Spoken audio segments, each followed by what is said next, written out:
వేరువేరుగా ఉంటుంది. సో ఎవరి ప్రెజెంట్ మూమెంట్లో వాళ్ళు వాళ్ళ పనులు చేస్తూ ఉంటారు. మన ప్రెజెంట్ మూమెంట్లో మనం చేయాల్సింది ఏంటి అంటే, మనం మెడిటేషన్ చేస్తున్నాం కాబట్టి మనం బ్రెత్ని అబ్జర్వ్ చేయాలి. సో కానీ మనం ఏం చేస్తూ ఉంటామంటే, ఓకే నేను బ్రెత్ అబ్జర్వ్ చేయాలి, కాకపోతే నాకు పక్కన డిస్ట్రాక్షన్ వచ్చింది కాబట్టి నేను అటువైపుకి చూస్తున్నాను. యాక్చువల్లీ పక్కన వాళ్ళ ప్రెజెంట్ మూమెంట్లోకి వెళ్ళి తొంగి చూసింది మనమే. వాళ్ళ ప్రెజెంట్ మూమెంట్ బాగానే జరుగుతోంది, ఆడుకోవడమో పాడుకోవడమో లేకపోతే మాట్లాడుకోవడమో. సో మనం అటువైపు పింక్ చేస్తున్నాం. యాక్చువల్గా ఆ స్పృహలోకి మనం ఎప్పుడు రావాలన్నమాట. ఆ స్పృహ వచ్చినప్పుడు ఏమవుతుంది అంటే, ఇప్పుడు మన రెగ్యులర్ లైఫ్లో కూడా మనకు అక్కర్లేని విషయాల వైపుకి ఎప్పుడన్నా మన మైండ్ వెళ్ళినప్పుడు వెంటనే మన మైండ్ ఆటోమేటిక్గా వెనక్కి వచ్చేస్తుంది, ఇది నాకు సంబంధించింది కాదు అని. యాక్చువల్గా మనం చేసే మెడిటేషన్లో ప్రాక్టీస్ ప్రతి క్షణం మనం చేసే శ్వాసని అబ్జర్వ్ చేయడం, ఇదంతా రెగ్యులర్ లైఫ్లో మనం పెట్టే ప్రాక్టీసే. ఇప్పుడు మనం శ్వాసను గమనిస్తూ ఉంటాం. శ్వాసను గమనిస్తూ ఉన్నప్పుడు ఏమైనట్టు యాక్చువల్గా ఇప్పుడు ప్రజెంట్ మూమెంట్లో జరిగేది ఎప్పుడైనా పనే, యాక్షన్. ఇప్పుడు చేసే యాక్షన్ ఏంటి? బ్రెత్ని అబ్జర్వ్ చేయడం అనే యాక్షన్. యాక్చువల్లీ బ్రెత్ అనేది ఏమీ మనం చేయటం లేదు, అది క్రియ. ఏమండి అర్థమైందా? ఏమండి అందరూ కాసేపు మంచి జోక్లు ఉందామా అంటే అందరూ అటు ఇటు ఇదిలో ఉన్నారు. ఏంటి పిల్లల్ని వదిలేయండి, వాళ్ళు ఆడుకుంటారు. వాళ్ళని ఎందుకండి పిలుస్తారు? వాళ్ళని ఆడుకోమనండి హాయిగా. మనం ఉందాం క్లాస్లో, అసలు అక్కర్లేదు పిల్లలకి ఏం క్లాస్. లెట్ దెమ్ ప్లే, వాళ్ళకి అదే ధ్యానం. Actually let them play. వాళ్ళ కోసం పెట్టుకుంటే మనమే అటు ఇటు చూసుకుంటూ ఉంటాం. ఆడుకోండి, పిల్లల్ని వదిలేసేయండి. అసలు వాళ్ళని పట్టుకొని మీరు వెళ్ళిపోండి అన్న, వెళ్ళిపోండి మీరు పిల్లలు వెళ్ళిపోండి. కానీ మీరు పెద్ద సౌండ్ చేయకండి, ఓకే? వెళ్ళిపోండి మీరు, ఇటు వెళ్ళిపో.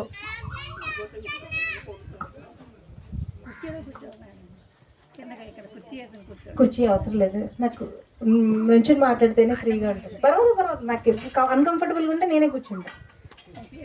ఓకే సరే ఒక చిన్న చేద్దాము. అందరూ ఇట్లా డల్గా కనిపిస్తున్నారు, నాకు ఏదైనా మాట్లాడాలన్నా కూడా.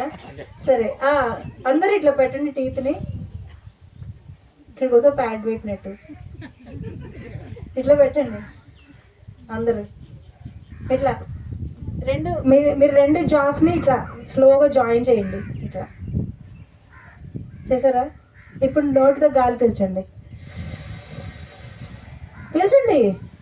ఇది ప్రాణాయామంలో ఒక పద్ధతి, దీన్ని శిత్కారి ప్రాణాయామం అంటారు. పర్వాలేదు, నోటితో గాలి పీల్చండి. ముక్కుతో గాలి వదిలేయండి,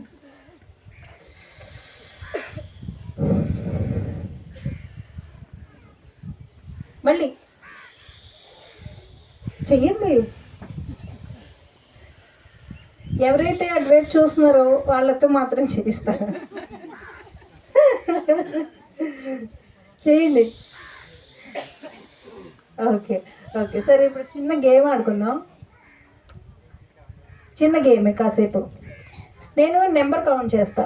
నేను ఏ నెంబర్ కౌంట్ చేశాను మీరు అన్నిసార్లు హా అనాలి. ఓకేనండి? 2 అంటే హా అంటారండి, 2 అంటే హహా అనాలిగా. 2 3 4 5 6 అట్లా కాదు, సింక్ లో స్టార్టింగ్ నుంచి 1 2. నాకు సౌండ్ మొత్తం రాకపోతే మళ్ళీ స్టార్టింగ్ నుంచి 1 2 3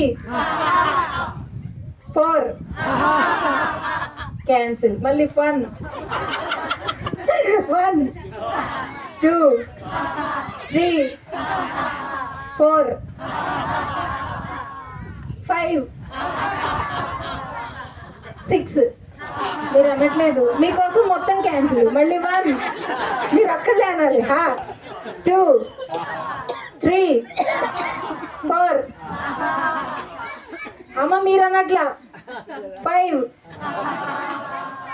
6 7 8. నువ్వు అన్నట్లా.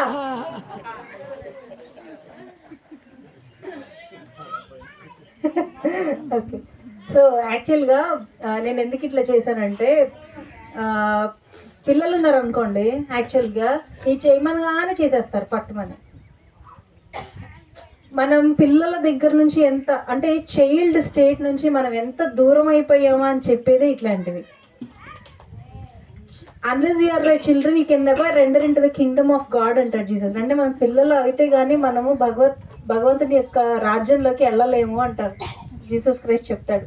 అంటే ఏంటంటే పిల్లలు అనుకోండి, ఇప్పుడు ఏదన్నా అయ్యింది, అది మా పాప ఇప్పుడు ఆడుకుంటుంది, అది లాగేసుకున్నాం ఫట్ మన ఏడుస్తుంది, మళ్ళీ వెంటనే ఏదైనా చాక్లెట్ ఇచ్చామనుకోండి తినేసి నవ్వేసుకోండి. కానీ ఎంత తొందరగా మనం ఒక స్టేట్ నుంచి ఒక స్టేట్కి స్విచ్ అవ్వగలుగుతామో అంత ఎక్కువ మనము చిల్డ్రన్ యొక్క స్థితిలో ఉన్నట్టు.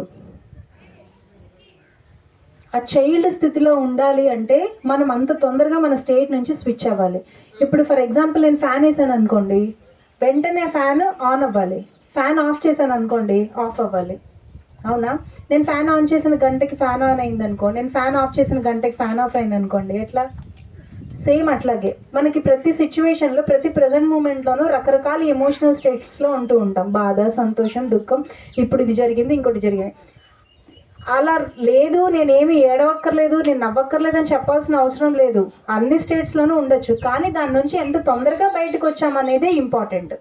ఇప్పుడు ఒక అరగంట క్రితం నా దగ్గరికి ఇప్పుడు నాకు ఏదైనా పెద్ద సన్మానం జరిగింది అనుకోండి, నేను వెంటనే ఇక్కడికి వచ్చాను అనుకోండి, ఇక్కడ మీరు అందరు నన్ను అక్కడ వాళ్ళు బోల్డ్ అంతమంది సన్మానించారు, ఇక్కడ మీరు నన్ను తిడుతున్నారు అంటే లేదు, అక్కడ స్విచ్ అయిపోయింది, నేను ఇటు స్విచ్ అయిపోవాలి వెంటనే. ఇక్కడ నాకు క్రిటిసిజం వచ్చింది, నేను ఇంకో చోటుకి వెళ్ళాను. So we have to switch. ఎంత తొందరగా స్విచ్ అవుతాము అనేది అది పిల్లల దగ్గర నుంచే మనం నేర్చుకోగలం. ఇప్పుడు చూడండి, నేను అనుమన్నప్పుడు వెంటనే మన లోపల తీసి ఇదేంటి బాబు పిల్లల్లాగా మనం ఇప్పుడు హహాలు అన్నాడు వెంటనే మనసులో అనిపిస్తుంది. కానీ ఎవరిలో అయితే ఆ చైల్డ్నెస్ ఇంకా స్టిల్ ఎలైవ్ అయి ఉంటుందో వాళ్ళే అనగలుగుతాం. సో ఆ చైల్డ్ స్థితి అంటేనే ఆనంద స్థితి, ఇంకా వేరేదేం అక్కర్లా చెప్పాలి అంటే. అందుకే అదే నిర్వాణ స్థితి అంటే. అందుకే మీతో చిన్నది అట్లా చేయించాను అంతే. మీకు ఎప్పుడు ప్రాబ్లంగా అనిపించినా మీరు ఇదే ప్రాక్టీస్ చేయండి ఒకసారి ఎప్పుడన్నా. సెకండ్ ఏంటి అంటే సింపుల్ టెక్నిక్. బాగా భయపచ్చమైన బాధ వచ్చి నేను నా వల్ల కావట్లేదు అని అనిపించినప్పుడు కాసేపు ముక్కు మూసేసుకోండి. ఎంతసేపు వీలైతే అంతసేపు సఫికేట్ అయిపోండి. ముక్కు మూసేసుకోండి. ఒక్క పాయింట్ దగ్గర నేను ఇంకా ముక్కు కనుక తెరవబోయి చచ్చిపోతాను అనిపిస్తుంది, అప్పుడు గాలి పీల్చండి. అప్పుడు బ్రతకడం అనేది ఎంత ఆనందంగా ఉంటుందో అర్థమవుతుంది. అప్పుడు శ్వాస యొక్క విలువ నిజంగా తెలుస్తుంది. ఇక వాటన్నిటి ముందు మిగిలినవన్నీ చిన్నగానే కనిపిస్తాయి. ఈ రెండు. Okay, we will get back to our session. మన సెషన్ లోపలికి వెళ్దాము. యాక్చువల్గా నేను ఈ ఒక విషయం పంచుకోవాలని అనుకున్నాను. ప్రతిసారి వచ్చినప్పుడల్లా ఈ విషయం ఒకటి చెప్పాలనుకున్నా. నేను ఒక 5 years నుంచి ఒక కార్పొరేట్ కంపెనీలో ఇలా మెడిటేషన్ చెప్తున్నాను కదండి. చెప్తున్నప్పుడు నేను కలిసిన చాలామంది జనాలు ఉంటారు కదా, ఒక 1000 మంది ఇట్లాగా. ఇప్పుడు మన కమ్యూనిటీలో ఎట్లా అంటే మనం శ్వాస మీద ధ్యాస, మనం బ్రెత్ని అబ్జర్వ్ చేస్తున్నాం. కానీ నేను కలిసిన కమ్యూనిటీస్లో చాలామంది రకరకాల ధ్యాన పద్ధతుల్లో ఉన్న వాళ్ళు ఉన్నారు. అంటే ఇప్పుడు హఠయోగం చేసి ధ్యానం చేసేవాళ్ళు, ప్రాణాయామం చేసి ధ్యానం చేసేవాళ్ళు, ఒక ఆబ్జెక్ట్ ఓరియంటేషన్స్ ఉన్నాయి చూసారా, అంటే ఒక దీపాన్ని చూస్తూ అట్లాగే చూసి మీరు కళ్ళు మూసుకొని ధ్యానం చేయాలని చెప్పేవాళ్ళు. నెక్స్ట్ దేవుడు భజన చేస్తూ భజనలో నుంచి ధ్యానానికి వెళ్ళేవాళ్ళు. ఇలా రకరకాల పద్ధతుల్ని నేను చూసినవి దగ్గర ఒక 13 పద్ధతుల్ని చూశాను. అంటే 13 పద్ధతులకి సంబంధించిన జనాల్ని నేను కలిశాను అనమాట. వీటన్నిటిని నేను ఒక డిఫరెంట్ పార్టిషన్లో సెగ్రిగేట్ చేసుకుంటూ వచ్చా, ఇది ఎందుకు అని. ఇప్పుడు నేను మీకు సెషన్లో అది వివరిస్తాను. అంటే నాకు అర్థమైన దాని ప్రకారంగా, నేను చేసుకున్న సెగ్రిగేషన్ ప్రకారంగా అసలు ఎందుకు ఇన్ని డివిజన్స్ ఇలా వస్తాయి, అసలు ఇన్ని డివిజన్స్ ఉంటాయా, నిజంగానే మనం శ్వాస మీద ధ్యాస పెడుతున్నాము, ఎవరైనా మాట్లాడినప్పుడు ఇలా అంటారు కదా, ఇంకోటి అంటారు కదా, అసలు ఏంటి ఇన్ని రకాల పద్ధతులు వచ్చాయి, దాని గురించి మనం ఇప్పుడు మాట్లాడుకుందాం. Why these all things. First మనందరికి ఒక బేసిక్ థింగ్ తెలుసు కదా, మన 5 fingers 5 different layers of the బాడీని రిప్రజెంట్ చేస్తాయి అని. ఈ విషయం తెలుసు కదండి అందరికీ. తెలియని వాళ్ళకైతే ఒకసారి చెప్తున్నా. మన 5 వేళ్ళు మన లోపల ఉన్న 5 శరీరాలని రిప్రజెంట్ చేస్తాయి. మనం ఏంటంటే యాక్చువల్లీ ఒక గ్లాస్ లాగా కాదనమాట. ఇప్పుడు మన దగ్గర పర్లేదు సో మన ఏంటంటే ఒక కుండ లోపల ఇప్పుడు సెట్ గిన్నెలు కొనుక్కుంటారా మీరు మార్కెట్లోకి వెళ్ళి, ఒక గిన్నె లోపల గిన్నె, గిన్నె లోపల గిన్నె, గిన్నె లోపల గిన్నె, అట్లాగా మనం కూడా ఒక 5 శరీరాల కాంబినేషన్లో ఉంటాం అన్నమాట. సో అన్నిటికన్నా ఈ చిటికిన వేలు ఏంటంటే మన శరీరం, మన బాడీ, బయటకి ఏదైతే కనిపిస్తుందో అది మన బాడీ. ఈ మధ్య ఫింగర్, ఈ సెకండ్ ఫింగర్ ఉంది చూసారా, ఇదేంటి అంటే ఇమోషనల్ బాడీ, మన ఎమోషన్స్ అనమాట. సంతోషము, దుఃఖము, బాధ, ప్రైడ్, జెలసీ, ఇవన్నీ మన ఎమోషన్స్. మూడోది ఏంటంటే మన ఇంటలెక్చువల్. సో మనం చదువుకోకపోవడంతో సంబంధం లేకుండా మనందరికీ కొన్ని తెలివితేటలు ఉంటాయి మన జీవన విధానంలో. అంటే ఈ పనులు నేను ఇట్లా చేస్తాను, ఇదే. సో తెలివి అనమాట, అంటే బుద్ధి. సో ఇదేమో మన ఇంటలెక్చువల్ లేయర్. ఇదేంటి అంటే మన స్పిరిచువల్ లేయర్, ఆత్మ. అంటే ఇప్పుడు సింపుల్గా చెప్పుకోవాలంటే మనం సినిమాలో చూస్తూ ఉంటాం కదండి, ఒక మనిషి ప్రాణం వదిలేగానే వాళ్ళ లోపల నుంచి జ్యోతి లాంటిది బయటికి వెళ్ళిపోతూ ఉంటుంది, అది ఆత్మ. ఇదేంటంటే కాస్మిక్ ఎనర్జీ, కాస్మిక్ లేయర్. దీని గురించి కూడా చెప్పుకుందాం ఈరోజు. ఈ 5టిని ఒక చిన్న ఎగ్జాంపుల్ ఫార్మాట్లో చెప్తాను చూడండి.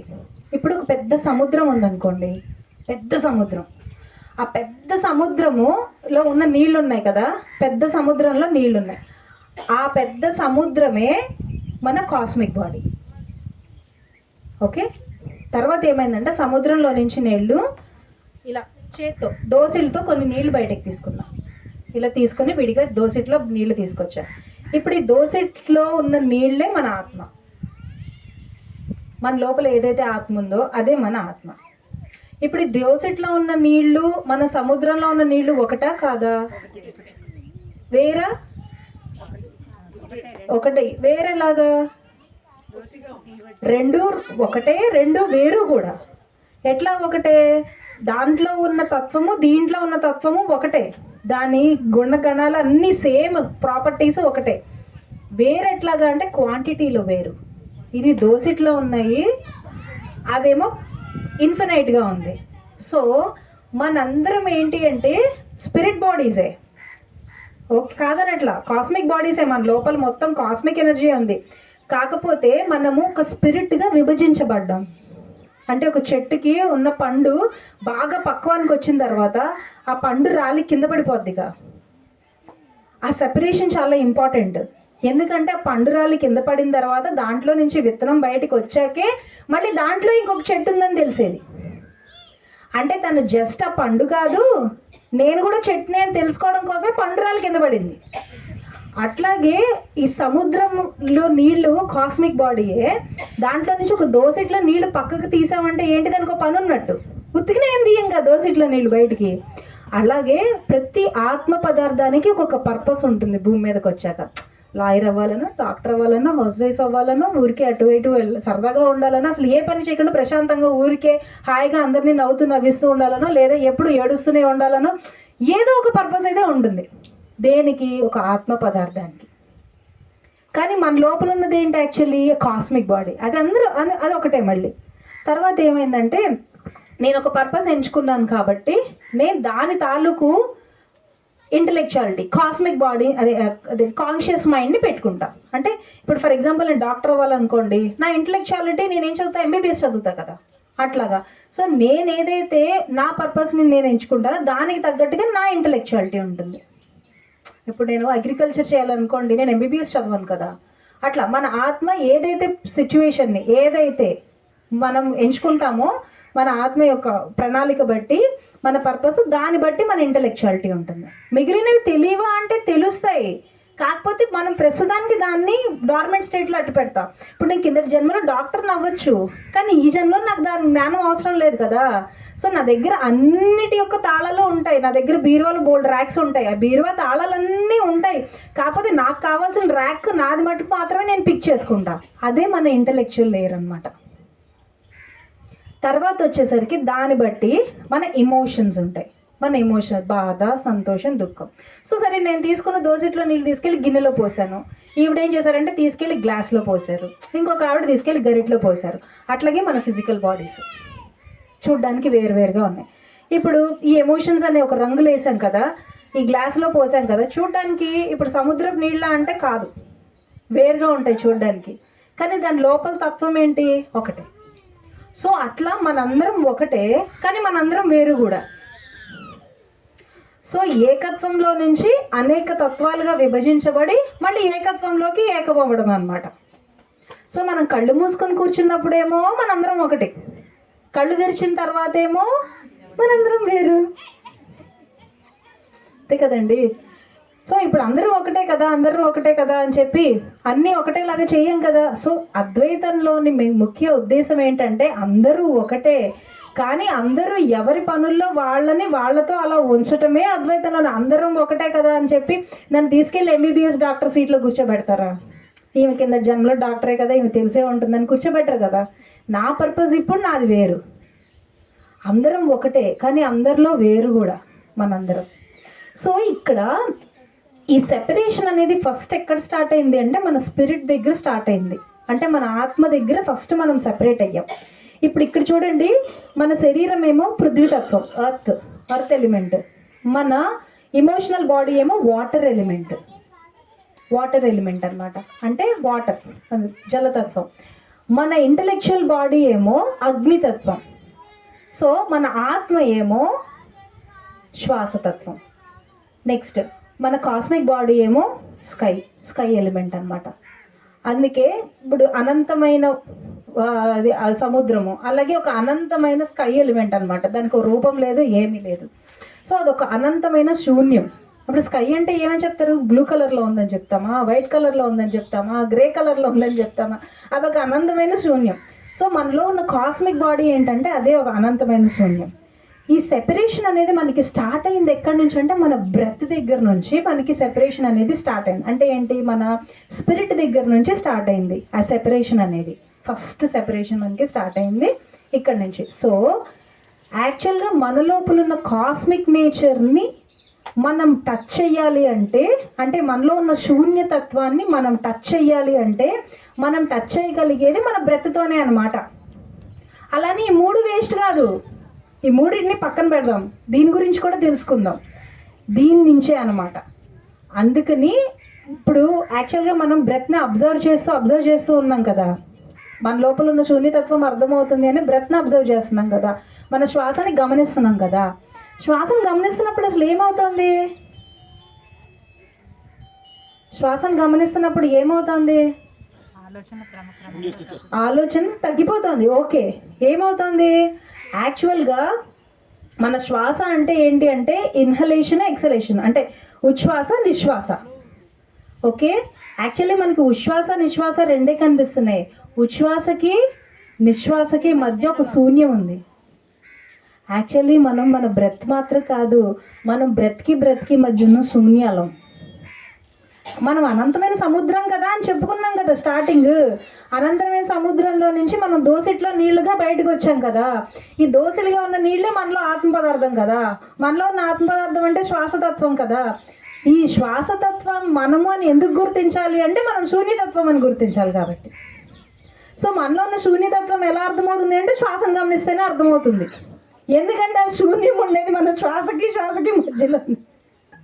అంటే ప్రతి ఉచ్ఛ్వాసకి నిశ్వాసకి మధ్య ఒక శూన్యము, ప్రతి ఉచ్ఛ్వాసకి ప్రతి నిశ్వాసకి మళ్ళీ ఉచ్ఛ్వాసకి మధ్య ఉండే శూన్యమే మనము. అందుకే మనం పుట్టిన తర్వాత బ్రతి తీసుకోవడం మొదలు పెట్టాం. పుట్టకముందు ఎవరైనా మన ఆత్మ పదార్థాలుగా ఉన్నప్పుడు శరీరంలోకి రాకముందు, ఆత్మ శరీరంలోకి ప్రవేశించకముందు శ్వాసించామా మనం? సో మనం ఒక అనంతమైన శూన్యం.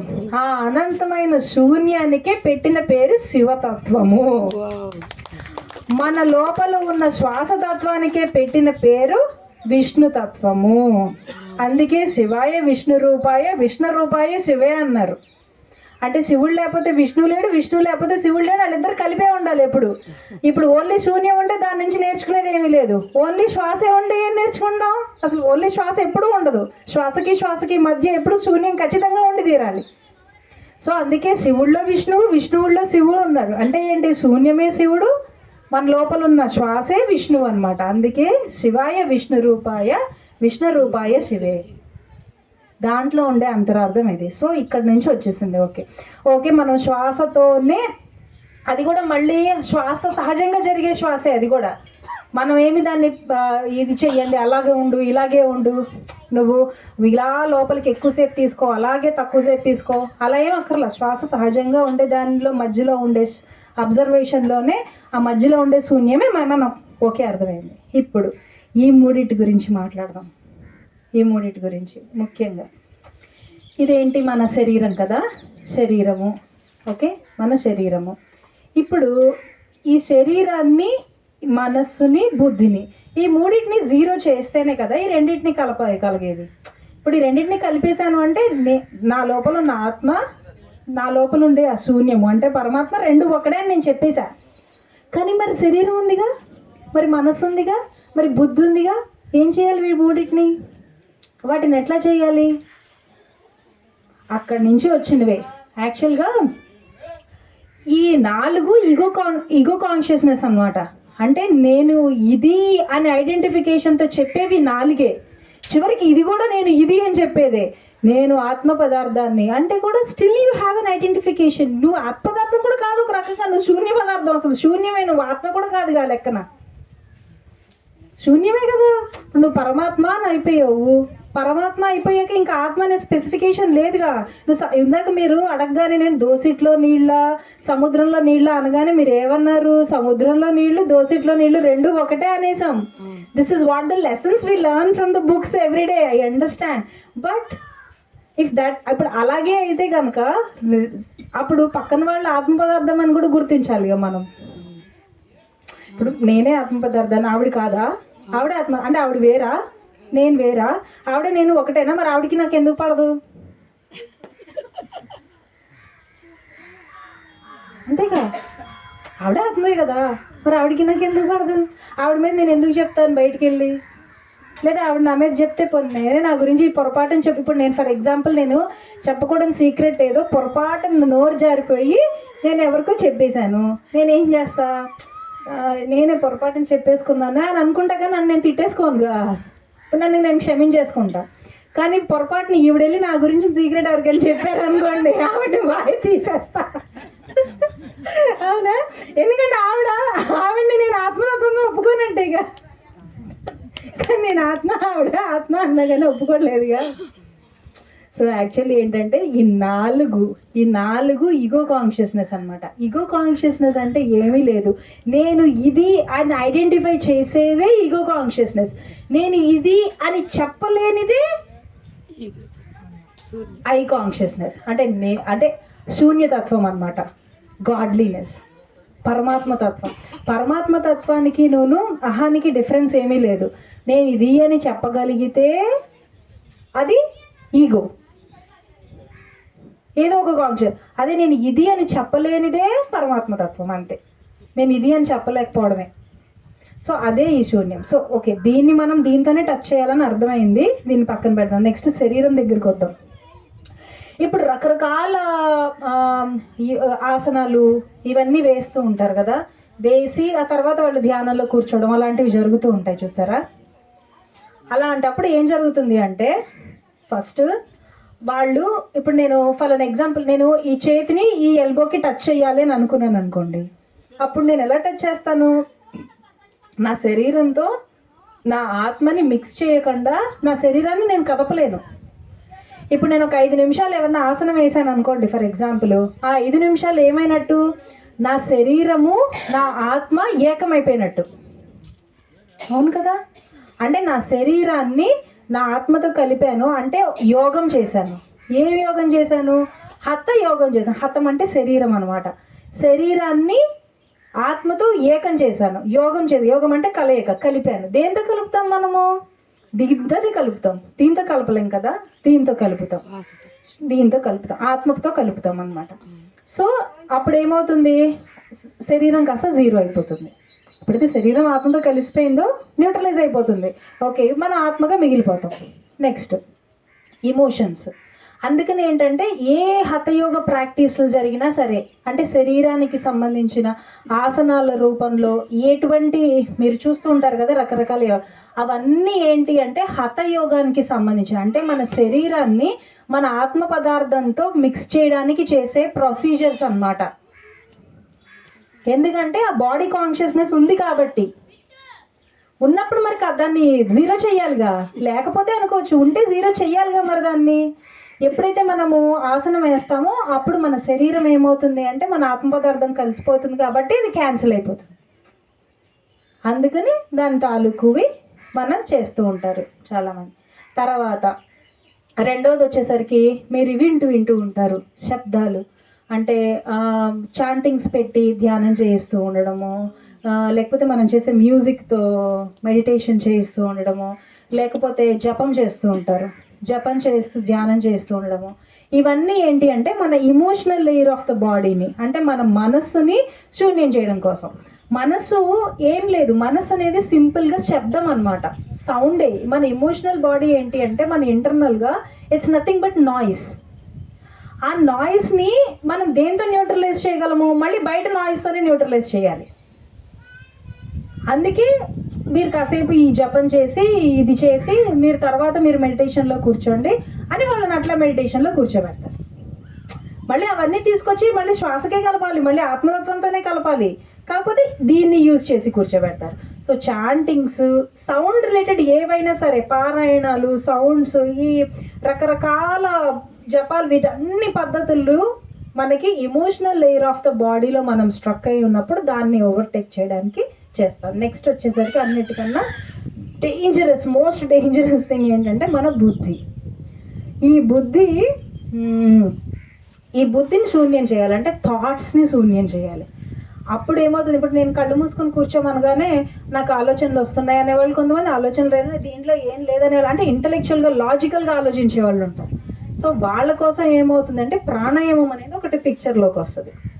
సో మోస్ట్లీ ఇంటలెక్చువాలిటీ బాగా పనిచేసే వాళ్ళకి ఏమవుతుందంటే ఈ ప్రాణాయామం అనేది బాగా వర్కౌట్ అవుతుంది. ఎట్లా వర్కౌట్ అవుతుందంటే, ఇప్పుడు నేను కాసేపు మిమ్మల్ని అందరినీ కాసేపు ఒక 2 నిమిషాలు 20 సెకండ్స్ బ్రెత్ని స్టాప్ చేసేసి కుంభకం చేయండి అని చెప్పాను. మీరు దేని గురించి అని ఆలోచించగలుగుతారా? సరే, నేను నెంబర్స్ చెప్తూ ఉంటాను, నెంబర్స్ బట్టి మీరు లోపలికి గాలి తీసుకోండి, నెంబర్స్ బట్టి మీరు గాలి బయటకు వదలండి అని చెప్తూ ఉంటాను. మళ్ళీ నేను చెప్తాను ఆపేయమంటే మీరు ఆపేయాలి అని చెప్తూ ఉంటా. మీ ఆలోచన వేరే చోటుకి వెళ్తుందా అసలు? సో మీకున్న ఇన్ఫినిటీ ఆలోచనలు ఉంటాయి, 60,000 70,000 సైంటిస్టులు చెప్పి నువ్వు ఓకే, కానీ ఆ ఉన్న ఆలోచనలన్నీ శ్వాస అనే ఒక ఆలోచన దగ్గరికి వచ్చి ఆగుతుంది.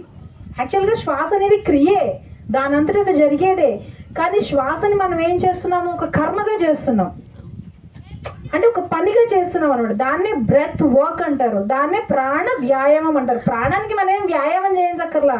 ఇప్పుడు కోడికి ఏమన్నా కాళ్ళు పైకి కిందకి పెట్టి మనం అయినా వ్యాయామం చేయించాలా? అక్కర్లే, అట్లా మనకి ఏం అవసరం లేదు ప్రాణానికి. కాకపోతే ఏంటంటే మనము మన బుద్ధితో ఏకమవ్వడం కోసం మనం చేసే ప్రక్రియ. అంటే బుద్ధితో ఏకమవ్వడం అంటే ఏంటి? ఇప్పుడు మన మైండే కదా ఇంటలెక్చువల్ బాడీ అంటే ఏం చేస్తుంది? ఎప్పుడు థాట్స్ రిలీజ్ చేస్తూ ఉంటుంది. ఇది కరెక్టా కాదా, ఇది ఇట్లా చేస్తే ఏమవుతుంది, ఆహా నాకు ఇప్పుడు బాగానే గుర్తొస్తున్నాయి, ఆహా నేను డీప్కి వెళ్తున్నాను, చచ్చా నేను డీప్కి వెళ్ళట్లేదు, నేను డీప్కి వెళ్తున్నాడే పక్కన డీప్కి వెళ్తున్నాడా, వాడు ఇంకా బాగా డీప్కి వెళ్తున్నాడు. This is what all the thoughts అనమాట. మన ఇంటలెక్చువల్ బాడీ ఎప్పుడు థాట్స్తో పింగ్ చేస్తూ ఉంటుంది మనల్ని. ఆ థాట్స్ అన్నిటిని న్యూట్రలైజ్ చేయడం కోసం ఏం చేస్తారంటే ప్రాణ వ్యాయామంతో అన్ని థాట్స్ని ఒక్క తాటి మీదకి తీసుకొచ్చి వ్యాయామం చేస్తున్నప్పుడు నేను ఆపేయండి శ్వాస అన్నాను అనుకో, ఆపేస్తారు, ఇంకా వేరే ఆలోచనలు. సో మన ఆలోచనలన్నీ శ్వాస అనే ఒక ఆలోచన దగ్గరికి వచ్చి ఆగిపోతాయి. స్టిల్ ఒక ఆలోచన ఉంటుంది, ఆ ఉన్న ఒక్క ఆలోచనని కూడా తీసేసి తర్వాత మనం వెళ్ళేదే శ్వాసని అబ్జర్వ్ చేయడం. అంటే అక్కడ మనము ఆ బ్రెత్ మీద పని కూడా చేయకుండా సహజంగా జరిగేదాన్ని గమనిస్తున్నాం. అంటే లాంగ్గా తీసుకోవట్లేదు, షార్ట్గా తీసుకోవట్లేదు. అదేగా మన లోపల ఆత్మ ఎలా ఉంటుంది? సాక్షితత్వంతోనే కదా ఉండేది, ఆత్మ సాక్షితత్వంతోనేగా ఉండేది. అలాగే మనం కూడా ఒక సాక్షిగా మనం ఏం చేస్తామంటే మన శ్వాసని జస్ట్ గమనిస్తూ ఉంటాం అన్నమాట అట్లా. సో ఈ 3 డిఫరెన్సెస్. యాక్చువల్లీ ఇంకొకటి ఉంది, ఈ మూడు వేరు కూడా డిఫరెన్స్లు కూడా కాదు. ఒక్కోసారి శరీరము ఈగో కాన్షియస్నెస్ ఎలా వస్తుందంటే, ఒక్కోసారి బాడీ కాంబినేషన్ ఎమోషనల్ 2 కాంబినేషన్లు ఉంటాయి, ఒకసారి బాడీ ఇంటలెక్చువల్ కాంబినేషన్స్ ఉంటాయి, మళ్ళీ ఒక్కోసారి ఎమోషనల్ ఇంటలెక్చువల్ కాంబినేషన్, మళ్ళీ ఒక్కోసారి intellectual at the same time మనకి మళ్ళీ బాడీ, ఇట్లాగా డిఫరెంట్ పర్మిటేషన్స్ అండ్ కాంబినేషన్స్లో ఉంటాయి అనమాట ఈగో కాన్షియస్నెస్ అనేది. It's not straight. That's why మనకి infinity ways of spreading meditation అనేది వచ్చింది. అంటే సత్యం అనేది సింపులే కానీ దాంట్లో ఉండే ఈగో కాన్షియస్నెస్ సింపుల్ కాదు కదా, ఇట్స్ వెరీ కాంప్లెక్స్. మనందరం విష్ణు సహస్రనామం చదువుతాం కదా, విశ్వం విష్ణుర్వ షట్కారో భూత భవి భవత్ర చదువుతాం. యాక్చువల్లీ విష్ణు సహస్రనామం అంతా చదవాలంటే విశ్వం విష్ణుర్ అంటే అయిపోయిందిగా, విశ్వం అంతా విష్ణువే, ఇంకెందుకు విష్ణు సహస్రనామం అంతా కాదుగా. మరి మొత్తం చదువుతున్నాం, ఎందుకు చదువుతున్నాము? మన లోపల ఉన్న ప్రతి కణానికి తత్వానికి అర్థమవడం కోసం పెద్దగా పెట్టబడింది. ఇప్పుడు ఒక భగవద్గీత సరిపోయి ఉంటే మళ్ళీ అర్జునుడికి కృష్ణుడు మళ్ళీ ఉత్తరగీత బోధించేవాడు కాదుగా, అభిమన్యుడు చచ్చిపోయిన భగవద్గీత అర్థమై ఉంటే మళ్ళీ అర్జునుడు మళ్ళీ ఇదైపోయేవాడు కాదు కదా, నాకు అభిమన్యుడు దొరకట్లేదు, నాకు అభిమన్యుడు కావాలి అని మళ్ళీ వెళ్ళేవాడు కాదుగా. అప్పుడు మళ్ళీ కృష్ణుడు ఏం చెప్పాడు? ఉత్తరగీత చెప్పాడు. అంటే ఒక యుద్ధంలో తను ఎందుకు యుద్ధం చేస్తున్నాడో గుర్తు చేయడానికి, అసలు తన పర్పస్ ఏంటి, తన భూమి మీదకి వచ్చిన పర్పస్ని గుర్తు చేయడానికి చెప్పేది భగవద్గీత అయితే, మనకి బాగా నచ్చిన వాళ్ళు ఈ శరీరాన్ని వదిలేసి వెళ్ళిపోవడం అనే ఒక పరమ సత్యాన్ని అర్థం చేసుకోవడానికి ఉత్తరగీత చెప్పాడు. భగవంతుడు భూమి మీద పుట్టిన తర్వాత తను భగవంతుడు అన్న విషయం మర్చిపోయి బాధపడుతుంటే, అరే నువ్వు ఏడుస్తున్నావు, నువ్వు రాజువి కాదు, రాజకుమారుడివి కాదు, నువ్వు భగవంతుడివి అని గుర్తు చేయడానికి వశిష్ఠ గీత చెప్పారు. చెప్పిన సత్యం మూడిట్లోనూ ఒకటే. ఇప్పుడు మొత్తం విష్ణు సహస్రనామం అంతా విశ్వం విష్ణుర్వ షట్కారో అని అన్నట్టు మొత్తం సారం అంతా ఒకటే. ఆ ఒక్క లైన్ చదివినా అర్థమైపోతుంది. కానీ మరి ఇదంతా ఎందుకుంది అంటే సందర్భాన్ని బట్టి, పరిస్థితులని బట్టి, ఆ అర్థం చేసుకునే వాటి స్థితిని బట్టి. ఇప్పుడు చెప్పండి, ఈ 3 గీతల్లో గొప్ప గీత ఏది?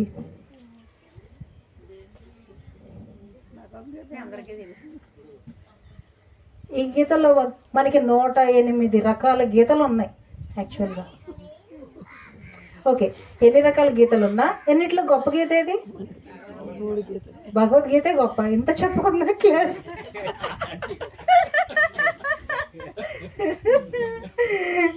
అన్ని గీతలు గొప్పవే, కాకపోతే ఆ సిచ్యువేషన్కి వచ్చినప్పుడు ఏ గీతను ఉపయోగించుకోవాలో తెలియకపోతే మన గీతలు మారవు, అలాగే ఉంటాయి. మన గీత మారాలంటే ఏ గీతను ఎప్పుడు ఉపయోగించుకోవాలో తెలియాలి, అదే విషయం.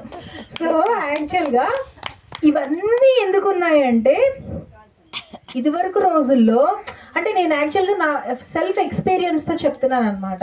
యాక్చువల్గా ఇదివరకు రోజుల్లో మనసుతో కొట్టుకునేవాళ్ళు.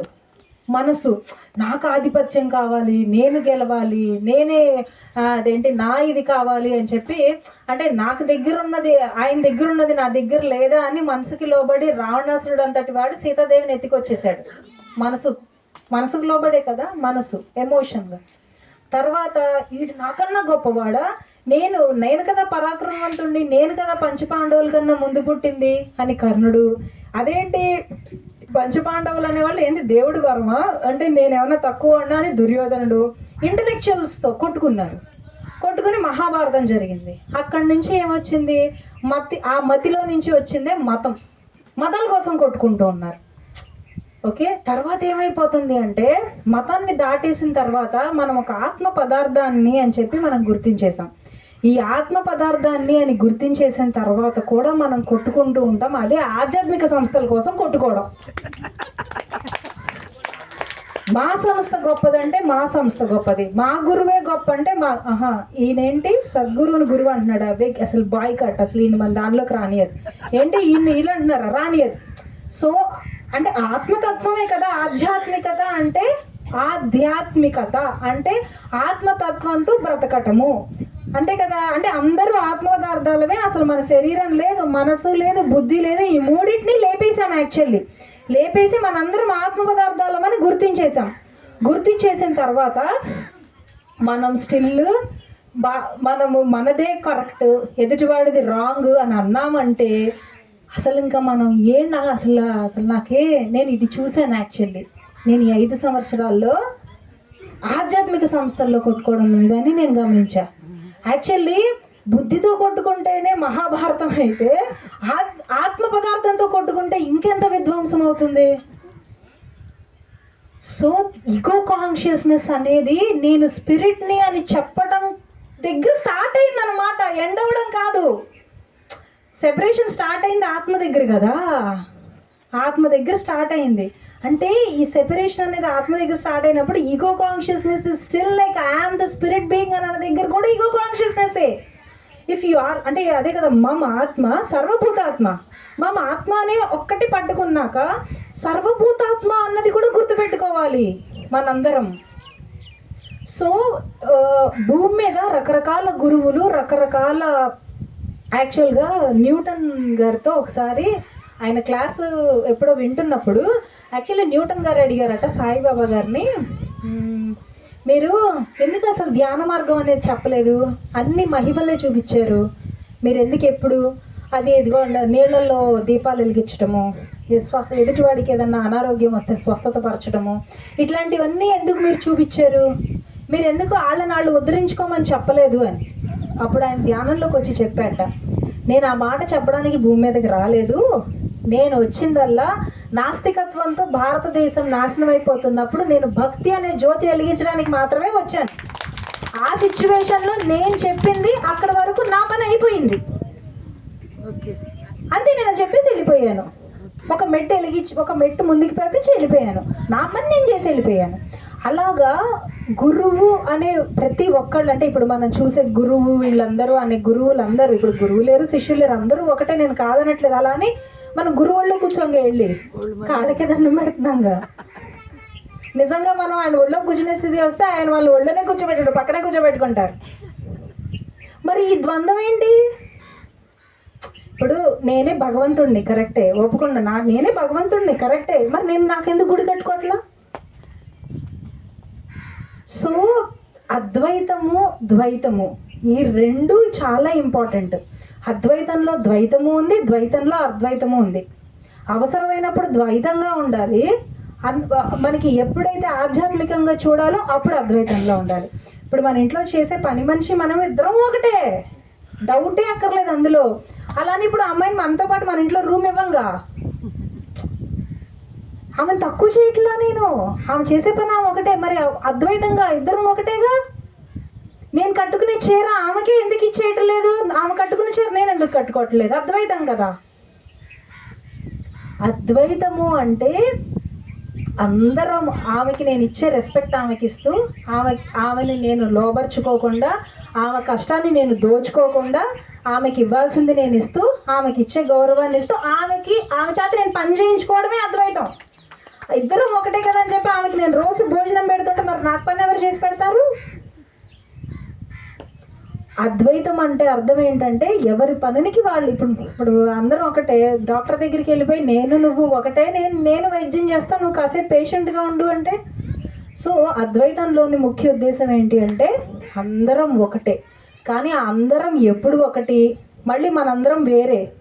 అంటే సముద్రంలో నుంచి నీళ్లు విభజించబడ్డాయంటే వేరైనట్టే, కానీ ఎప్పుడు వేరు, ఈ రెండు గుర్తించగలగడమే జ్ఞానం, బుద్ధి కాదు జ్ఞానం. ఎప్పుడైతే మనము సో రామతత్వంతో బ్రతకడం అంటే జ్ఞానంతో బ్రతకడం అనమాట. అంటే ఎక్కడ మనం వేరు, ఎక్కడ మనం వేరు కాదని చెప్పేది బుద్ధి కాదు, జ్ఞానమే చెప్పగలుగుతుంది. సో ఇక్కడ ఇదంతా చెప్పుకున్న దాని అర్థం ఏంటంటే, అంటే నేను ఇన్ని రోజుల్లో మామూలుగా నాకున్న అయితే సో అందుకని ఇన్ని రకాలవి ఎందుకు వచ్చాయి అని చెప్పి ఒక్కొక్క దాన్ని అనాలిసిస్ చేసుకుంటూ వెళ్ళేదాన్ని. అంటే నా దగ్గరికి వచ్చేవాళ్ళు ప్రాణాయామాలు చేసేవాళ్ళు ఉంటారు, నాకు అర్థమయ్యేది కాదు. ప్రాణాయామం శ్రీ రవిశంకర్ గురువు గారని ఆర్ట్ ఆఫ్ లివింగ్స్ వ్యవస్థాపకులు, ఇప్పుడు మనకి పత్రిసార్ ఎలాగో ఆ సంస్థలకి ఆయన అలాగా అనమాట. ఆయన మాకు కూడా గురువు, అందరికీ గురువే. అయితే ఆయనని ఒకరోజు నేను ధ్యానంలో కూర్చున్నప్పుడు అడిగాను, ఏమంటే మీరు రకరకాల ప్రాణాయామాలు చెప్పారు, మీరు శ్వాసను గమనించడం అనేది ఎందుకు చెప్పలేదండి అని. నేను మెడిటేషన్లో 5 days 6 days నేను ఆఫీస్లో జాయిన్ అయిన కొత్తల్లో అక్కడ అందరూ ఆర్ట్ ఆఫ్ లివింగ్ వాళ్ళే ఉండేవాళ్ళు, అందరు ప్రాణాయామం చేసే వెళ్ళిపోయి, మీరు ప్రాణాయామం చెప్పకుండా అబ్జర్వేషన్ చెప్తారేంటి, మాకు అర్థం అవ్వట్లేదు అనేవాళ్ళు. నాకు అర్థమయ్యేది కాదు, నాకు వీళ్ళని అర్థం కాక నాకేమో ఇప్పుడు దీన్ని ఎవరు స్థాపించారో వాళ్ళని అడిగితేనే కదా మనకి అసలు ముందు మెయిన్ రీజన్ అర్థమైపోద్ది. నేను మెడిటేషన్లో కూర్చుని ఒక 5 days అనుకుంటా మౌనంలో ఉన్నా, మౌనంలో మెడిటేషన్లో కూర్చున్నప్పుడు 9 hours మెడిటేషన్ అని ఏదో పెట్టుకున్నా. అప్పుడు నేను ఒక రోజు కూర్చున్నప్పుడు ఆయన నా దగ్గరికి వచ్చి చెప్పారు, అసలు ఏ తాటి మీద లేని వాడిని శ్వాస అనే తాటి మీదకి తీసుకొచ్చి నేను వదిలేశాను, నువ్వు దాన్ని కూడా తీసేయచ్చుగా, కాన్సన్ట్రేషన్ ఆఫ్ ద బ్రెత్ మీదకి నేను తీసుకొచ్చాను, అబ్జర్వేషన్ ఆఫ్ ద బ్రెత్ మీదకి తీసుకెళ్ళు, ఎవరొద్దన్నారు అన్నారు. అప్పుడు నాకు వెలిగింది, వాళ్ళు వచ్చేవాళ్ళు ప్రాణాయామం చేయించండి, చేయించిన తర్వాత వాళ్ళతో నేను బ్రెత్ అబ్జర్వేషన్ చేయించాను. సో నా దగ్గరికి ప్రాణాయామం చేశాను చాలామంది. అప్పుడు నేను నాకు ప్రాణాయామాలు రావు అన్నా. ప్రాణాయామాలు రావు అంటే ఎవరి వ్యక్తి గురించి అయినా తెలుసుకోవాలి అంటే వాళ్ళు రాసిన పుస్తకం చదవాలి, అదొక్కటే, లేదా వాళ్ళతో సంభాషించాలి. ఈ రెండింటితోనే వాళ్ళ గురించి మీకు అర్థమవుతుంది అని చెప్పారు ఆయన ధ్యానంలో నాకు ఈ విషయం చెప్పారు. సో నేను మెడిటేషన్లో కూర్చున్నప్పుడల్లా ఆయన ఎప్పుడు అడుగుతూ ఉండేదాన్ని, నాకు ప్రాణాయామం తత్వం అర్థం చేసుకోండి, అర్థం చేయండి అని. నేను ఈ రోజు వరకు ఒక్క పుస్తకం కూడా ప్రాణాయామానికి సంబంధించి చదవకుండానే నేను కనీసం 45 to 47 ప్రాణాయామాలు చేయిస్తాను రోజు ఆఫీస్లో. అది ఎలా తత్వం నాకు అర్థమైందో నాకు తెలియదు. నాకైతే ఖచ్చితంగా ఆయనే నాకు కనిపించి నాకు ఈ ప్రాణాయామం ఎందుకు చేస్తున్నాము అని కూడా నాకు అర్థమయ్యేలా చెప్పేవాళ్ళు. ప్రాణాయామం చేసి అంటే ఇంకోటి కూడా ప్రాణాయామం ఒకదానితో మిక్స్ చేసేస్తూ ఉంటా. అంటే ఈ ప్రాణాయామానికి ఇంకొక ప్రాణాయామానికి అబ్బో ఇవి రెండు మిక్స్ చేయకూడదు అని ఎలా అనిపిస్తుందో నాకు తెలియదు, కానీ అనిపిస్తుంది. నేనేమనుకుంటానంటే ఆయనే నాకు చెప్తున్నారని అనిపిస్తుంది. ఎందుకంటే నేను ఆయన అడిగాను కదా రోజు. చాలాసార్లు మీరు ఏమైనా కోర్సులు చేశారా, మీరు ప్రాణాయామం కోర్సులు మీకు ఎట్లా, ఏం కోర్సులు అవసరం లేదు. ఇప్పుడు ఎక్సర్సైజ్ చేయమంటే ఏంటి, వేళ్ళ దగ్గర నుంచి కాళ్ళ వేళ్ళ దాకా ఎన్ని ఎక్సర్సైజ్లు అయినా చేయొచ్చుగా కదిలేలాగా. ఇప్పుడు బ్రీతింగ్ని మనము ప్రాణాయామం చేయడం అంటే ఏంటి, మనకి బ్రెత్ ఉన్నది 4 రకాలుగా. ఒకటి లోపలికి తీసుకోవడం, ఒకటి బయటకు వదిలేయడం. లోపల తీసుకున్న తర్వాత ఆపడం, బయటకు వదిలేసిన తర్వాత ఆపడం, మళ్ళీ గాలి నోటితో లోపలికి తీసుకోవడం లేదా ముక్కుతో లోపలికి తీసుకోవడం, బయటకు వదిలేసేటప్పుడు మళ్ళీ నోటితో వదిలేయడం లేదా లోపల. వీటన్నిటి యొక్క పర్మిటేషన్స్ కాంబినేషన్సే కదా. నా దగ్గర 3 చొక్కాలు ఉన్నాయండి, 4 ప్యాంట్లు ఉన్నాయి, నేను ఎలా వేసుకోగలను? 3 x 4 కాంబినేషన్స్, 12 కాంబినేషన్స్లో వేసుకోగలను. అదేగా ప్రాణాయామం అంటే. లోపలికి గాలి తీసుకోవడం, వదిలేయడం, నోటితో తీసుకోవడం. ఇప్పుడు ఏ ప్రాణాయామం అయినా చూడండి, అయితే ఏం చేస్తాం, అయితే నోటితో తీసుకుని ముక్కుతో లేదా ఒక ముక్కుతో తీసుకుంటే ఒక ముక్కుతో వదిలేస్తాం కదా. అప్పుడు ఏమవుతుంది, మన బ్రెత్ అనేది అన్ని ఆలోచనలు కాస్త మన బ్రెత్ అనే ఆలోచన దగ్గరికి వచ్చి ఆగిపోతుంది. ఆ బ్రెత్ మీదకి వచ్చిన ఆలోచనని అది కూడా లేపేసేసి తర్వాత ఏం చేసాము, శ్వాసని అబ్జర్వ్ చేయడం వల్ల మంచిదేగా. అంటే then you are binded completely with the intellectual layer of the body. ఇంటలెక్ట్తో ఆ విభజన అంటే వెన్ వీఆర్ కంప్లీట్లీ మన ఇంటలెక్చువల్ బాడీ మనల్ని బాదర్ చేస్తున్నప్పుడు దాన్ని జీరో చేయాలి. లాజికల్ మైండ్ని జీరో చేయాలంటే మైండ్కి పని చెప్పాలి. ఏం పని చెప్తాము, వేరే పని చెప్పామనుకో వేరే దాని మీదకి వెళ్ళిపోద్ది. ఇప్పుడు టేబుల్ కౌంట్ చేయమన్నాం అనుకో మ్యాథమెటిక్స్లోకి వెళ్ళిపోద్ది. అందుకే బ్రెత్కి సంబంధించిన పనే చెప్పామనుకోండి బ్రెత్ మీదకి వచ్చేస్తుందిగా. ఆయన ఎంత గొప్పగా కనిపెట్టినట్టు. ఆ తర్వాత చూసానండి, ఆయన దగ్గర ఉండే శిష్యులు అందరూ పెద్ద పెద్ద సిఈఓలు, పెద్ద పెద్ద సంస్థల్ని స్థాపించిన వాళ్ళు, అంటే సైంటిస్టులు, వాళ్ళందరూ ఉంటారు శిష్యులుగా. అంటే ఇంటలెక్చువాలిటీలో జీరో చేయడం అనేది మామూలు విషయం కాదనమాట. సో ప్రతి గురువు భూమి మీదకి వచ్చేటప్పుడు ఒక్కొక్క సెక్టార్ ఆఫ్ పీపుల్ని ఎంచుకొని వస్తారు. వాళ్ళకి కావాల్సినట్టుగానే వాళ్ళ రూల్స్ పద్ధతులు ఉంటాయి. సో ఆ రూల్ రాంగ్, ఈ రూల్ రైట్ అట్లాంటిది ఏమీ ఉండదు, అంతా ఒకటే. అది తెలిసిన వాళ్ళు అందరినీ గౌరవిస్తాము, అది తెలియని వాళ్ళు ఎవరిని గౌరవించాం, మందే కరెక్ట్ అని. సో మన స్టెప్ని దాటి వెళ్ళినప్పుడే దాంట్లో ఉన్న నాకు ఇదంతా కాదు, నాకు పత్రిసారి ఇదే చెప్పారు, నేను ఇదే చేయిస్తా ఆఫీస్లో, మిగిలిన వాళ్ళు మీరు ఏం చేసుకుంటారో అది చేసుకోండి అని అంటే నిజంగా శ్రీ శ్రీరాజంగా గురూజీతో నాకు ఆ సంభాషణ జరిగేది కాదేమో, నాకు తత్వం అర్థమయ్యేది కాదేమో. ఆ తర్వాత నేను ఆయన్ని కలిశాను ఫిజికల్గా వెళ్ళి ఆయన్ని, అది కూడా నాకు అయ్యేది కాదేమో. అంటే ఇప్పుడు నువ్వు ఆత్మ సాక్షాత్కారంతో నువ్వు ఒప్పుకోనప్పుడు ఫిజికల్గా ఎవరు కలుస్తారు, ఇంకా కలవలేం కదా. సో అట్లాగా ఇలా రకరకాలే ఉంటాయి. ఇప్పుడు సద్గురు జగ్గి వసుదేవ్ ఆయన మీద ఎన్ని రూమర్స్ ఏవైనా రానియండి, కాకపోతే ఏం చెప్తానంటే ఆయన హఠయోగం నుంచి అంటే బాడీ నుంచి దాటి బాడీని ఎలా జీరో చేసి మనము శ్వాస అటు వాళ్ళు కూడా వస్తారు, క్రియలు చేస్తారు, క్రియ చేసిన తర్వాత బ్రెత్ని అబ్జర్వ్ చేయండి, ఏదైనా చేయండి, ముందు లాస్ట్కి బ్రెత్ని అబ్జర్వ్ చేయండి. అదే నాకు ప్రతిసారి నేర్పించారు చివరికి. సో అందరినీ తీసుకొచ్చి ఒక తాటి మీదకి తీసుకురావాలి అంటే అది శ్వాసకే సాధ్యమవుతుంది. అందుకని అన్ని రకాల పద్ధతులు అన్నింటినీ ఒప్పుకోండి, మీరు చేస్తారు చేయండి. నేను చేసేటప్పుడు రోజు ఇలాగే చేస్తాను. ఒక్కోసారి నాకు ఎమోషనల్గా బాగా డౌన్ అయిపోతూ ఉంటాం. ఇంట్లో పిచ్చి గొడవ ఏదన్నా అయిపోయింది అనుకోండి, అయ్యా పక్క నుంచి ఏ ఓంకారమో పెట్టేసుకుని శ్వాసను అబ్జర్వ్ చేయడం, అది అయిపోద్ది షమ్మయ్య అనిపిస్తుంది, దాన్ని ఆఫ్ చేసేయడం. మన లోపల ఎమోషనల్ డిస్టర్బెన్స్ ఉందని మనం ఒప్పుకుంటే ఏమవుతుంది? ఎప్పుడు ఒకటే ఈవెన్గా ఉండదు కదా. సో యాక్చువల్గా అందరినీ కలుపుకుంటూ పోవటం అనేది చాలా చాలా చాలా చాలా ముఖ్య ఉద్దేశం. నాకు పత్రి సార్తో అంత ఎక్కువ సాంగత్యం ఏమీ లేదు, నేను ఎక్కువగా ఆయన్ని ఎప్పుడు కలవలేదు. కానీ నేను ఆయన్ని కలిసిన ఒక 4-5 సార్లు మాత్రం నాకు ఆయన చెప్పిన విషయాలు బాగా గుర్తున్నాయి. నేను ఈ పద్ధతి నేర్చుకుంది ఆయన దగ్గరే. ఈ ఒక్క విషయం చెప్పేసి ఆపేస్తాను. నేను నా పుస్తకానికి ముందు మాట రాసినప్పుడు ఏం జరిగింది అంటే, ఆ ముందు మాట రాస్తున్న ప్రాసెస్లో ఒక ఆయన దగ్గరికి వెళ్ళి ముందు మాట రాయించుకుని రమ్మన్నారు. అప్పటిదాకా ఆయన పత్రి సార్ పక్కనే కూర్చున్నారు. సార్ మీరు సూపర్ సార్, అది సార్ అని అంటున్నారు. ఈయన ముందు మాట రాయించడానికి నేను పుస్తకం ఇప్పటిదాకా పబ్లిష్ అవ్వలేదు అనుకుంటా, ఆయనతో ముందు మాట రాయించుకుంటారా అన్నారు. సరే కదా అని చెప్పి, బాగా మంచిగానే ఉన్నారు కదా అని చెప్పి ఆయనతో ముందు మాట రాయించుకోవడానికి ఒప్పుకున్నా. వెళ్ళేటప్పుడు పత్రి సార్ నన్ను ఒక్కదాన్ని పిలిచారు, ఇట్రా అని. వెళ్ళాను. నువ్వు ఆయన పక్కకి వెళ్ళి కూర్చుని ఆయనతో మాట్లాడి అప్పుడు నువ్వు ముందు మాట రాయించుకురా, మళ్ళీ చెప్తున్నా అన్నారు. ఎందుకు ఇన్నిసార్లు చెప్తున్నారు, హీఈస్ సో కూల్, ఎందుకు ఇట్లా ఎన్నిసార్లు చెప్తున్నారు అనుకున్నా. సరే సార్, ఓకే సార్ అన్న. తీరా వెళ్ళిన తర్వాత ఆయన పచ్చిబూతులు మొదలెట్టారు పత్రిజీని. అస్సలు ఆయన వేస్ట్ గాడు, ఏదో చెప్తాడు సుత్తిలోదే అసలు నీ పుస్తకం ముందు మాట నేను రాయడం ఏంటి, నా పుస్తకానికి పబ్లిష్ చేయడానికి 100 మంది వెయిట్ చేస్తుంటే నీ పక్కల పుస్తకానికి నేను ముందు మాట రాయాలంటే అసలు అందుకే రాను నేను పత్రిక దగ్గర, అన్ని పిచ్చి పిచ్చి పనులన్నీ అప్పుడు చెప్తాడు నాకు అని తిట్లు పంచంగా మొదలు పెట్టాడు నా ముందు. ఈయనేంటి వెళ్ళేమో రాయించుకు రమ్మన్నాడు, ఈయనేమో నన్ను తిడుతున్నాడు. రాయించుకు రాకపోతే ఆయన తిడతారు, రాయించుకొస్తేనేమో ఈయన చంపేసేలాగా ఉన్నాడు. అసలు తిట్లు పంచాంగం అంటే మామూలు తిట్లు పంచాంగం కాదు. నేను మా మామగారు వెళ్ళినట్టున్నాం. చక్కగా తిడుతున్నారు. తిడుతుంటే మనకు కావాల్సిన పని అవ్వడం కదా. సరే సార్ ప్లీజ్ రాయండి సార్ ఎట్లాగైనా సార్ అంటే, చూస్తాలే ఒక వారం రోజుల్లో నేను రాస్తా, లేదా నా టీంలో ఎవరో ఒకళ్ళు రాస్తారులే పో అని పంపించేశారు. నాకు గుండెలో గుబేలు అంది, అసలు రాస్తాడా రాయడా అని. వారం రోజుల తర్వాత నాకు సాయంత్రం ఫోన్ వచ్చింది.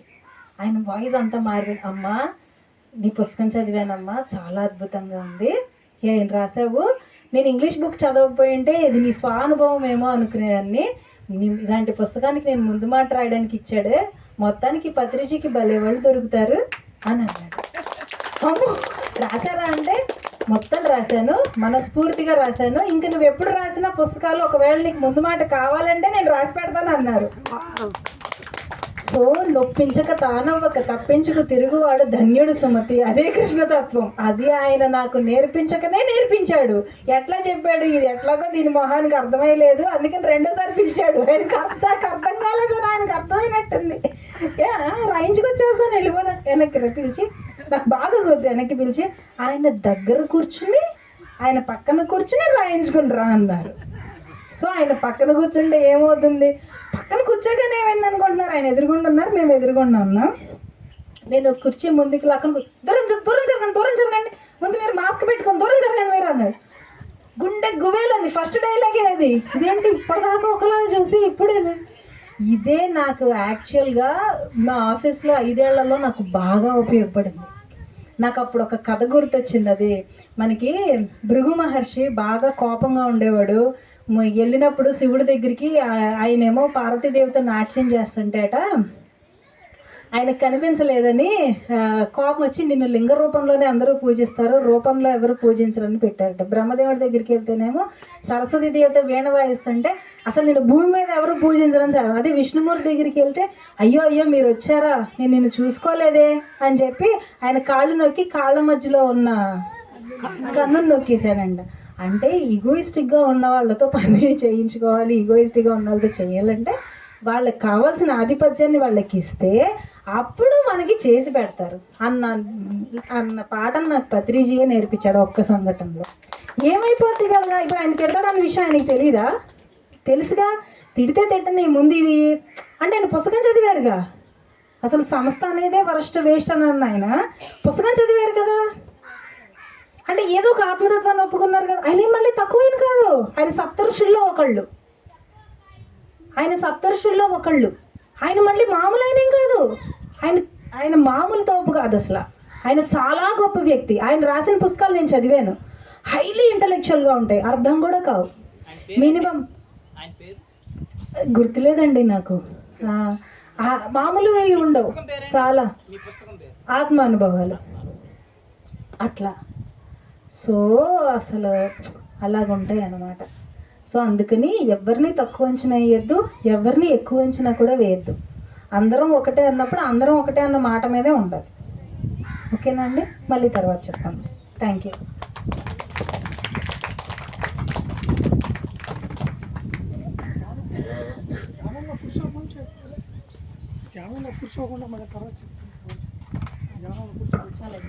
కళ్ళు రెండు మూసుకుని వేళ్ళల్లో వేళ్ళు పెట్టుకుని వీడియో ఆపేస్తాను. శ్వాసతో అనుసంధానం.